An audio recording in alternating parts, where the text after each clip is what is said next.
लोग कहते हैं कि द्रौपदी के 5 पति है, पर सच्चाई तो यह है कि उनका हृदय सिर्फ एक ही आत्मा से जुड़ा था, वही आत्मा जो 5 देहों में बंटकर इस पृथ्वी पर आया था।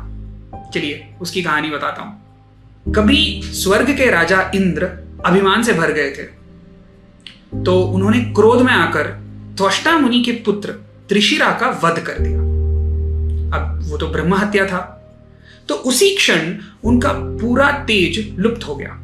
उनकी दीप्ति, उनकी शक्ति और उनका सौंदर्य सब कुछ उनसे दूर हो गया। इंद्र के दुर्बल होते ही अंधकार को एक अवसर मिल गया।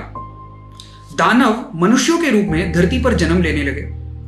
वे राजा बनकर अत्याचार और लोभ से धरती को रुलाने लगे। धरती मां पीड़ा से कांप उठी।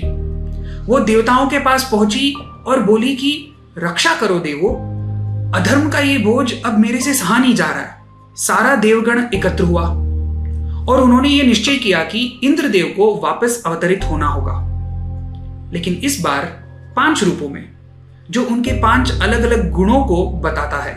धर्म ने उनका न्याय लिया तो युधिष्ठिर जन्मे, वायु ने उनकी शक्ति धारण की और भीम प्रकट हुए, स्वयं इंद्र उतरे अर्जुन बनकर अपने आधे तेज सहित।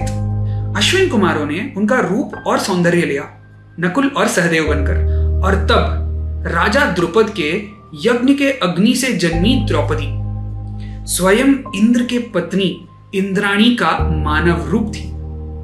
वो अग्नि कन्या थी और 5 के लिए जन्मी थी।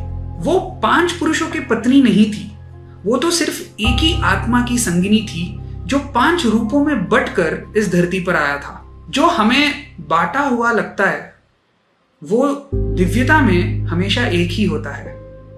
कभी कभी प्रकाश बनने के लिए भी बिजली को टूटना पड़ता है। कहानी अच्छी लगी तो वीडियो को लाइक जरूर करना और अपने दोस्तों के साथ शेयर भी करना। और अगर ऐसी अनोखी कहानियां सुनना चाहते हो तो इस चैनल को सब्सक्राइब करना मत भूलना।